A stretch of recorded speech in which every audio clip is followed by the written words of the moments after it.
Welcome back. This is the first video in our long series on the implementation of compilers. Recall from last time that a compiler has 5 phases. We're going to begin by talking about lexical analysis, and this will probably take us 3 or 4 videos to get through at least, and then we'll be moving on in order to the other phases. Let's start by looking at a small code fragment. The goal of lexical analysis is to divide this piece of code up into its lexical units. So things like the keyword if, the variable names I and j, and the relational operator double equals, and so on. Now, as a human being, this is as we discussed last time, this is a very easy thing to do because there's all kinds of visual clues about where the units lie, where the boundaries between the different units lie. But a program, a lexical analyzer, doesn't have that kind of luxury. In fact, what the lexical analyzer will see is something that looks more like this. So here I've written the code out just as a string with all the white space symbols included. And it's from this representation, just as a linear string, you can think of this as bytes in a file, that the lexical analyzer has to work. And it's going to march through placing dividers between the different units. So it'll recognize that there's a division there between the white space and the keyword, then a division after the keyword, and some more white space, the open paren, the I, another white space, double equals, and so on. And it goes through drawing these lines, dividing up the string into its lexical units. And I won't finish the whole thing, but you should get the idea. Now, it doesn't just place these dividers in the string, however. It doesn't just recognize these substrings. It also needs to classify the different elements of the string according to their role. And we call these token classes, or sometimes I'll just call it the class of the token. And in English, these roles are things like noun, verb, adjective. Okay, and there are many more, or at least there are some more. And in a programming language, the classes, the token classes would be things like identifiers, keywords, and then individual pieces of syntax like an open paren or a closed paren. Those would be classes by themselves. Numbers. And again, there are more classes, but there's a fixed set of classes, and each one of these corresponds to some set of strings that could appear in a program. So token classes correspond to sets of strings, and these sets of strings can be described relatively straightforwardly. So for example, the token class of identifiers in most programming languages might be something like strings of letters or digits starting with a letter. So for example, a variable name or an identifier could be something like A1, or it could be foo, or it could be B17. All of those would be valid identifiers. And often there'll be additional characters that are allowed in identifiers, but that's the basic idea. Very, very often, the main restriction identifier is that they have to start with a letter. An integer, then, typical definition of an integer is a non-empty string of digits. So something like 0 or 12, okay, 1 followed by 2, I should say, is actually a string, not a number in this case. And you know, this actually would admit some numbers you might not think of. Things like 001 would be a valid representation of a number, or even 00 could be a valid integer according to this definition. Keywords are typically just a fixed set of reserved words, and so here I've listed a few: else, if, begin, and so on. And then white space is itself a token class. So we actually have to say in that string, which is the representation of the program, what every character in that string, what token or what token class it's a part of, what every substring is a part of, and that includes the white space. So for example, if we have a series of 3 blanks, if I say if and then an open paren and I have 3 blanks in here, these 3 blanks would be grouped together as white space.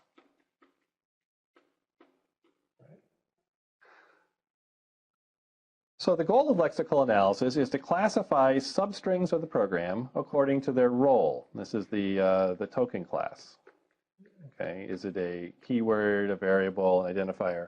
And then to communicate these tokens to the parser.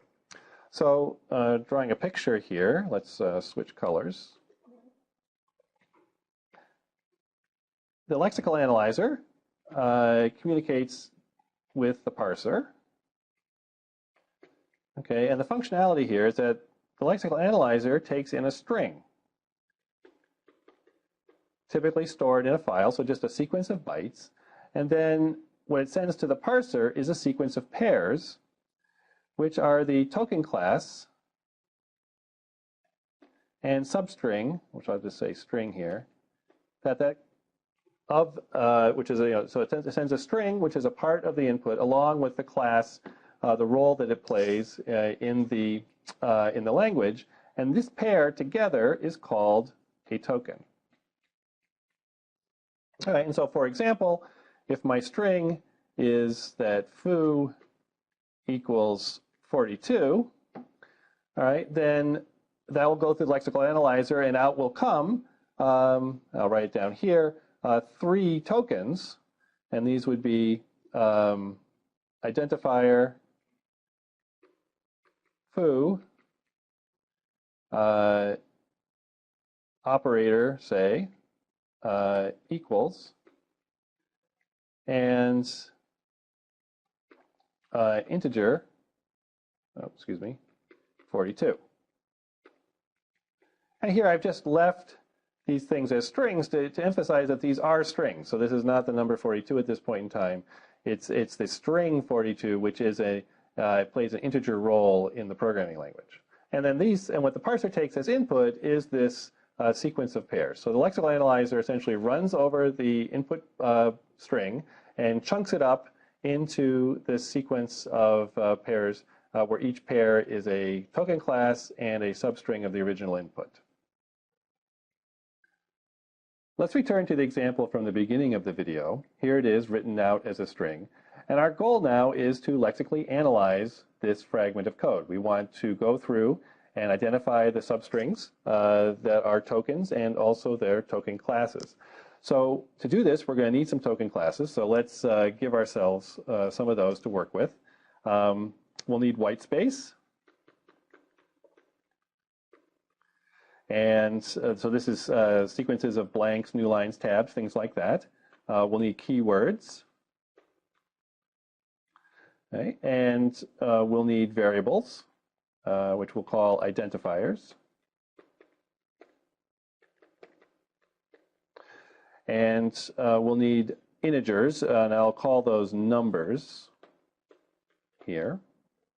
And then we're going to have some other operations, some other classes, things like open paren, close paren, and semicolon. And these are interesting. These 3 are interesting because they're single character token classes. That is, it's a set of strings, but there's only one string in the set. So the open paren corresponds to exactly the set of strings that contain only open paren. So often the punctuation marks of the language are in token classes all by themselves. Another piece of punctuation that we'll add here is assignment. That'll be in a token class by itself because it's such an important operation. But the double equals will class as a relational operator. We'll just class it as an operator, put it up here. All right, so now what we're going to do is we're going to go through and tokenize this string, and I'm going to write down for each substring what class it is in, and I'm just going to use the first letter here of the class to indicate it, just to save time so I don't have to write everything out. And let me change colors so we can do this in a different color. So the first token here is a white space token, and that followed by the if keyword, so K. And then we have a blank here, which is another white space. And then the open paren, which is its own token class, so I'll just leave it to identify itself there. And then we have an identifier, okay, white space, and then an operator, the double equals. another blank, so that's white space, followed by another identifier, followed by close paren. So again, a punctuation mark in a token class by itself. And then we have 3 white space characters, so those are grouped together as a white space token, followed by another identifier and more white space, and then another single character token, the assignment operator, white space, and a number. All right, and then semicolon again, a punctuation mark in a token class by itself. 2 white space characters get grouped together. What follows then is a keyword, so that gets classified as in the keyword token class. Another run of white space characters, and then another identifier. There's actually a blank there, although we almost covered it up with our marks. The assignment operator by itself in a token class, white space, a number, and finally the semicolon by itself. And there is our tokenization. We've identified the substrings, and we've also labeled each one with its token class. To summarize, lexical analysis implementation has to do 2 things. The first job is to recognize the substrings in the input that correspond to tokens. And here's a little bit of compiler lingo. These substrings are called the lexemes. So the words of the program are called the lexemes. And then the second job is that for each lexeme, we have to identify its token class. And then the output of the lexical analyzer is a series of pairs, which are the token class and lexeme. Okay, and this whole thing, one of these pairs, is called a token.